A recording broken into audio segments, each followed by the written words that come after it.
क्या होती है जानते हो? एक बार अगर कोई व्यक्ति आपके लिए ये सोच लेता है कि आपने असत्य बोला, तो ये समझ लेना आपके प्रति उसका विश्वास कम हो गया। असत्य बोलने का सबसे बड़ा घाटा क्या है? उसके अंदर आपके प्रति विश्वास की कमी आ जाएगी। एक बार सोच लेगा भाई चलो कोई बात नहीं, बोलने में आ गया होगा, फिर कहीं दोबारा वही रिपीट हो गया, तो फिर आपके लिए समझने लग जाएगा भाई ये आदमी सही नहीं बोलता, कहता तो कुछ है करता कुछ है, और जो बोलता है उस बात पर ध्यान नहीं देता। किसी भी तरीके का एग्रीमेंट करना हो तो इस बात आदमी की बात की साख नहीं मानी जा सकती। इसलिए क्या है भैया, रिटन में काम करो। सुनने में आ रहा है ना? पहले आदमी की बात की साख होती थी, दादाजी ने कह दिया हो गया। बात की साख खास तौर से ये भी एक परंपरा रही है। अगर इतिहास उठा करके देखोगे तो जितने भी बड़े बड़े राजा होते थे, चाहे वो मुगल काल के राजा हों, चाहे अंग्रेजों के यहां के जमाने के राजा हों, उस समय पर भी मुगल शासन में भी अनेक अनेक ऐसे व्यक्ति उन राजा के यहां पर नियुक्त रहते थे जो केवल इस बात के लिए नियुक्त किए जाते थे कि यह व्यक्ति कभी भी झूठ नहीं बोलेगा, और उसमें सबसे पहले अपॉइंटमेंट मिलता था तो वह जैन व्यक्ति को मिलता था।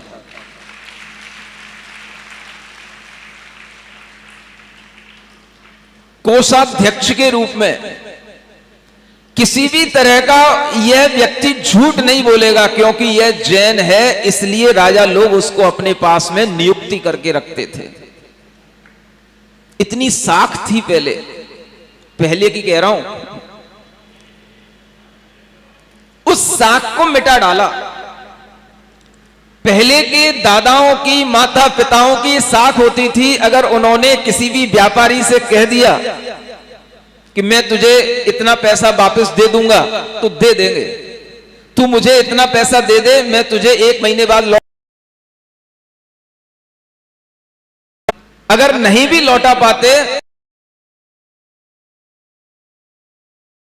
मुझे 10 दिन की मोहलत और दे दो, मैं बाद में और दे दूंगा, लेकिन बात की साख को कम नहीं होने देते। ये साख, सांच से ये साख बनती है। इसलिए कहा गया सांच बराबर तप नहीं और झूठ बराबर पाप, जाके हृदय सांच है ता हृदय प्रभु आप।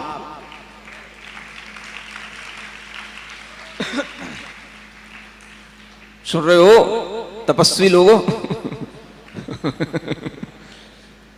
ये भी तो एक तप होता है।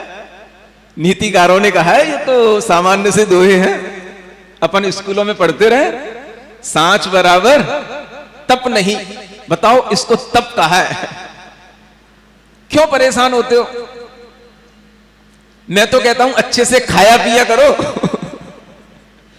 लेकिन ये तप किया करो जो तप मानसिक तप है, ये वाचनिक तप है। इन तपों की आज ज्यादा जरूरत है।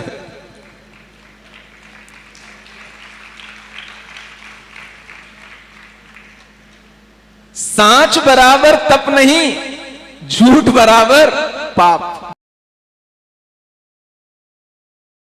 आपको शरीर को सुखाने की जरूरत नहीं है, मानसिक साधना की जरूरत है। अपने मन और स्वयं के प्रति अच्छा बनाए रखने की जरूरत है। और इस तरह की मन में कमजोरी ना आए तो एक बार खा लो, वो अच्छा है। भूखे होकर के गुस्से में बोलना, भूखे होकर के चिल्लाना, भूखे होकर के किसी भी तरह का गलत व्यवहार करना, यह अच्छा नहीं है। उससे अच्छा है हो जाओ, ज्यादा हो तो उसमें 1 चम्मच चीनी भी डाल लो अगर डायबिटीज ना हो तो, लेकिन थोड़ा सा शांति से बोलो, वचन व्यवहार अच्छा रखो। क्रोध में इरिटेट होकर के एंगरनेस के साथ में वचन जब निकलते हैं तो वह अच्छे नहीं होते, वो वातावरण को क्षुब्ध कर देते हैं। आपके यह मनोसाधना होनी चाहिए, हमारे बोलने से वातावरण क्षुब्ध ना हो, प्रसन्न हो। चलो एक ध्येय बना लो अपने जीवन में, मैं कहता हूं सारे तपों का फल मिल जाएगा तुमको। क्या कहा? हमारे बोलने से वातावरण क्षुब्ध खिल जाए बस। अगर हर व्यक्ति का यह ध्येय बन जाएगा तो मैं कहता हूं इस धरती पर स्वर्ग उतर करके आ जाएगा, यहां पर कोई तरह की कलह नहीं होगी। और ये घरों घरों में जो दुनिया के केस हो रहे हैं, दुनिया की लड़ाइयां हो रही हैं, इन सबका एक ही कारण है, वचनों की मधुरता जा चुकी है, वचनों की सत्यता चली गई है, वचनों में प्रियता नष्ट हो गई है। इस पर अपनी देश की, प्रदेश की ऐसी अलग अलग बनी हुई हैं कि अगर कोई व्यक्ति किसी से बात भी करता है तो बात करते हुए आप देखना ऐसे उंगली चला करके बात करता है। जब सामने वाले के ऊपर आप उंगली चला के बात करोगे तो सामने वाला भी फिर आपको उंगली चलाएगा, और जब दो की उंगलियां चलेंगी तो फिर आपको क्या होगा? लड़ाई ही दिखाई देगी। समझ में आ रहा है ना? कभी भी इस तरीके की बात नहीं करनी चाहिए। उंगली दिखा करके बड़ों को न छोटे से बोलना चाहिए, न छोटे को बड़े से बोलना चाहिए। ये आदत हमारे दिमाग से बनती है। अगर आपके माइंड में दुर्अभिप्राय है तो ब्रेन उसी तरीके से एक्टिवेट होता है, और फिर ब्रेन के जो संकेत हैं वो हमारे हाथों में आते हैं, हमारी बॉडी में आते हैं, तो अपने आप हमारी बॉडी लैंग्वेज ऐसी बन जाती है कि आप उंगली दिखा करके उससे बात करोगे। बच्चे को भी ये पसंद नहीं आता, बड़े को कैसे पसंद आएगा? इसलिए अपनी बॉडी लैंग्वेज पर कंट्रोल रखो। हम सामने वाले को उंगली दिखा करके बात कर रहे हैं कि हम सामने वाले को हाथ दिखा करके बात कर रहे हैं। हाथ ऐसा भी होता है और हाथ ऐसा भी होता है। हाथ तो वो करके बात करोगे तो सामने वाला समझ जाएगा हमारे साथ क्या होने वाला है, और उस हाथ से ऐसे करके बात करोगे तो सामने वाला समझ जाएगा हमारे साथ क्या होने वाला है। अरे भाई, मनुष्य तो छोड़ो, जानवर भी समझते हैं। कुत्ते को भी, बिल्ली को भी, अगर गैया को भी अगर तुम अपने हाथ दिखा दोगे तो वो समझ जाएगा ये क्या अभिप्राय है। अपने मन का अभिप्राय हमारे वचनों में आता है, हमारी बॉडी लैंग्वेज में दिखाई देता है। अगर हमने ये कंट्रोलिंग नहीं सीखी तो क्या करते हैं हम लोग, हमें ये समझ नहीं आता।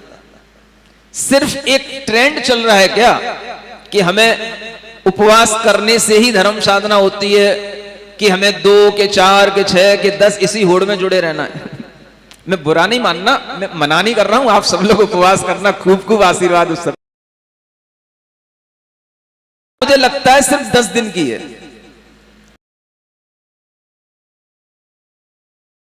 10 दिन के बाद फिर 11वें दिन तो आप इतनी बुरी तरीके से खाते हो कि सारी सब्जी मंडियां खाली हो जाती।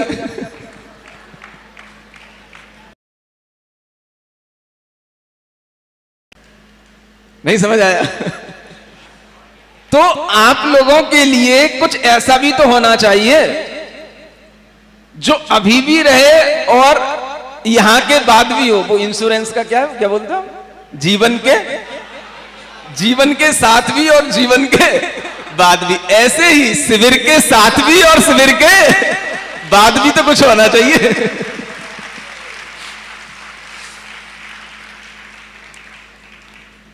तो शिविर के बाद क्या, जब आप यहां से घरों पर पहुंचे तो मम्मी केवल यही ना पूछे बेटा कितने उपवास करके आए।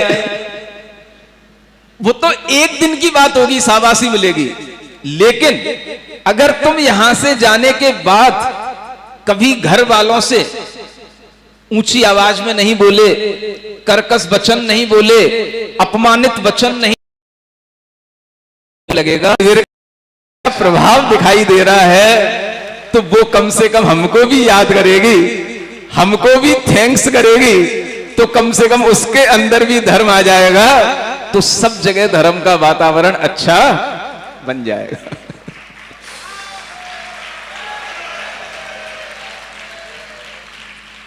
तो सभी शिविरार्थियों से यही उम्मीद करता हूं, आज इस सत्य धर्म के दिन अपने मन में सत्य वचन को ध्यान में रखें। आज का टास्क आपका यही है, हम पहला टास्क बोलें, समझकर बोलें, अच्छा बोलें। अगर हमें लगता है कि हम अच्छा नहीं बोल पाते हैं तो मौन रख लें, लिखकर बोलना शुरू कर दे, एक बहाना बना ले कि मेरा मौन है। देखो मैं बहुत अच्छी बात बता रहा हूं, भले ही आपको मजाक लग रहा हो, हाँ आपको प्रैक्टिकल बता रहा हूं। आपको लगता है कि हम अपने आप को कंट्रोल नहीं कर पाते, तो उसमें आपको डबल फायदा होगा। एक तो आपको ये भी सामने वाले से एप्रिसिएशन मिलेगा, देखो ये मौन है, तो एक आपकी मौन साधना होगी। और दूसरा, उस समय पर आप बोल करके ना बताएं, लिख करके बताएं, तो जब होगा आप लिखने में गलती नहीं करेंगे, लिखेंगे तो सही लिखेंगे। तो अगर आपको अच्छा बोलना आता है तो आप अच्छा बोलिए, और अगर आपको कंट्रोल नहीं होता है तो आप प्रयास कीजिए कि मैं उस समय पर मौन रहूं, करके बताऊंगा। समझ आ रहा है? ये आपके लिए दूसरा टास्क है। तो आज आपको कहीं ना कहीं ये 15 मिनट मौन रहूंगा, 10 मिनट मौन रहूंगा, 15-15 मिनट के 3 स्लॉट भी बना सकते हो दिन भर में। इसलिए कि जब हम बोलें तो हमें थोड़ा सा महसूस हो हम मुंह खोल रहे हैं। हमारा मुंह इतना खुला रहता है कि हमें खुद ही पता नहीं होता है कि क्या उसमें से निकल जाता है और क्या दूसरे के लिए आहत कर जाता है।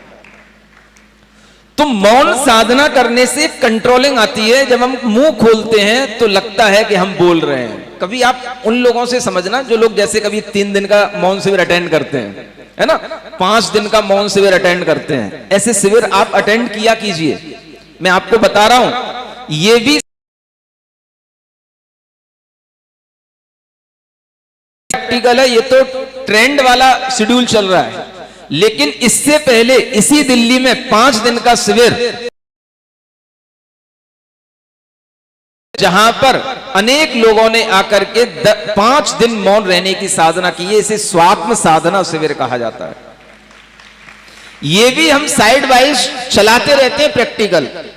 मैं कहता हूं हर बड़े बच्चों को, हर कॉर्पोरेट लेवल के लोगों को इन शिविरों में आकर के साधना करने का मन बनाना चाहिए।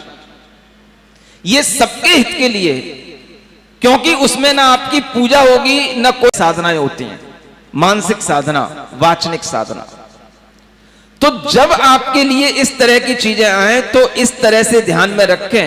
ये टास्क आपके लिए। आज आपके लिए सुबह 4 लाइनें सुनाई थी ध्यान में, आज उनको गुनगुनाना है। मेरा सत्य स्वरूप क्या है, इस बात को अगर मुझे समझना है तो मैं बार बार इन 4 लाइनों को अपने अंतर में झांक करके रिवाइज करूं। मैं हूं वो नहीं जो तुम्हें दिख रहा हूं, मैं हूं वो नहीं जो तुम्हें दिख रहा हूं, मैं हूं जो नजर से रहा। मैं कौन हूं? जो नजर से परे है, जो किसी को देखने में नहीं। मैं चेतन हूं, तन में समाया गया हूं, जो छूही था जो छूटा है मुझसे मेरा, से मुक्ति को अब पा रहा हूं, से मुक्ति